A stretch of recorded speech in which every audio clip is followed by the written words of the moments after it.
Hi అండి, నేను మీ విజయ. ఈరోజు వచ్చేసి ఒక స్పెషల్ ఐటెంతో వచ్చేసాను. అదేంటంటే మటర్ చికెన్. ఇలా మటర్ చికెన్ చేసుకుంటే చికెన్కి ఎక్స్ట్రా టేస్ట్ యాడ్ అవుతుంది. చాలా సూపర్ టేస్ట్గా కూడా ఉంటుంది.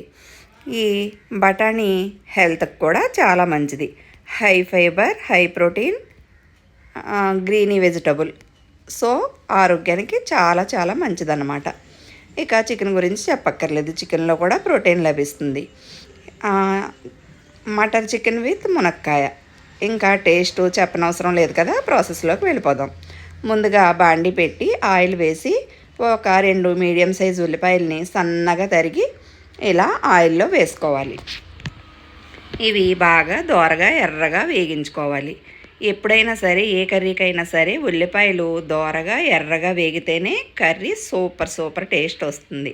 ఉల్లిపాయలు సగం వేగిన తర్వాత 4 పచ్చిమిర్చి, ఒక 5-6 మునక్కాయ ముక్కలు కూడా వేసుకుని ఉల్లిపాయలతో పాటు ఈ పచ్చిమిర్చి మునక్కాయలని కూడా బాగా వేగనివ్వాలి. ఈ మునక్కాయలు ఇలా ఆయిల్లో వేగితే సూపర్ టేస్ట్ వస్తాయన్నమాట. చూస్తున్నారుగా, ఇలా బాగా ఎర్రగా దోరగా వేయించుకోవాలి. ఇప్పుడు మనం శుభ్రం చేసి కడిగి పెట్టుకున్న చికెన్ని ఇందులో వేసుకుని ఈ మునక్కాయలు ఉల్లిపాయలతో పాటు ఆయిల్లో బాగా ఫ్రై అవనివ్వాలి. ఇలా 5 నుంచి ఒక 8 నిమిషాల పాటు ఫ్రై చేసుకోవాలి. ఇలా ఫ్రై చేసుకున్న తర్వాత ఇందులో ఉప్పు, కారం, పసుపు, గరం మసాలా పేస్ట్ కూడా వేసుకుని ఇది కూడా ఒక 2 నిమిషాల పాటు ఇలా ఆయిల్లో వేయించుకోవాలి. ఇందులోనే మటర్ అంటే బఠానీ, పచ్చి బఠానీని మటర్ అని కూడా అంటారు. ఈ మటర్ కూడా వేసి ఈ చికెన్తో పాటు ఈ బఠానీ, మునక్కాయ, ఈ ఉల్లిపాయ పేస్టు, ఉప్పు, కారం అన్నీ ఇలా ఆయిల్లో ఒక 5 నిమిషాల పాటు ఫ్రై చేసుకోవాలి. ఇందులోనే గరం మసాలా పేస్ట్ కూడా వేసాను. పచ్చివాసన అంతా పోయే వరకు బాగా ఇలా వేయించుకుని ఇప్పుడు చికెన్ మునిగేంత వాటర్ వేసుకుని చికెన్ని బాగా ఉడికించుకోవాలి.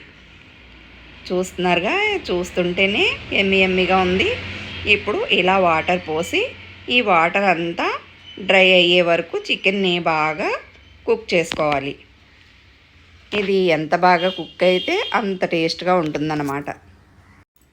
చూస్తున్నారుగా, ఇలా మధ్యలో కలుపుకుంటూ దీన్ని మూత పెట్టి ఉడికించుకోవాలి. ఇలా మూత పెట్టి ఉడికించుకోవటం వల్ల ఆవిరి పైకి పోకుండా ఉండి కర్రీ టేస్టు చాలా సూపర్గా ఉంటుంది.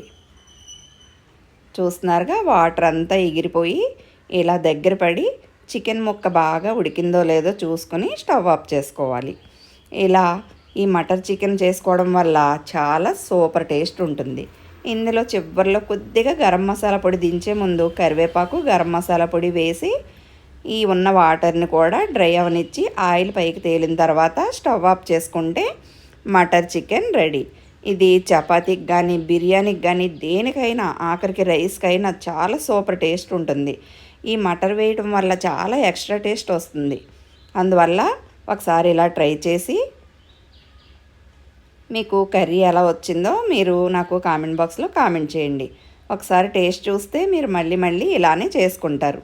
ఇలా మనకి బఠానీలు దొరికే రోజుల్లో, ఆకుకూరలు దొరికే రోజుల్లో ఇలా మనం చేసుకునే కర్రీస్లో వీటిని యాడ్ చేసుకుంటూ ఉంటే సూపర్ టేస్ట్ వస్తుంది. ఆరోగ్యానికి ఆరోగ్యం కూడా అన్నమాట. చివరిలో కొద్దిగా కొత్తిమీర చల్లుకొని స్టవ్ ఆఫ్ చేసుకుంటే మటర్ చికెన్ రెడీ. ఎప్పుడు ఒకేలా కాకుండా ఇలా రకరకాలుగా ప్రయత్నిస్తూ ఉంటే మనకి చాలా సూపర్ టేస్ట్గాను ఉంటుంది. మనకి ఎప్పుడు ఒకేలా తిన్నామన్న ఫీలింగ్ లేకుండా చాలా ఎంజాయ్ చేయొచ్చు. ఒకసారి ఇలా ట్రై చేసి టేస్ట్ ఎలా ఉందో కామెంట్ బాక్స్లో కామెంట్ చేయండి. నా వీడియో మొత్తం చూసి నచ్చితే లైక్ చేసి, షేర్ చేసి, సబ్స్క్రైబ్ చేసుకోండి. థ్యాంక్ యూ అండి. చూస్తున్నారుగా, మటర్ చికెన్ విత్ మునక్కాయ కర్రీ రెడీ.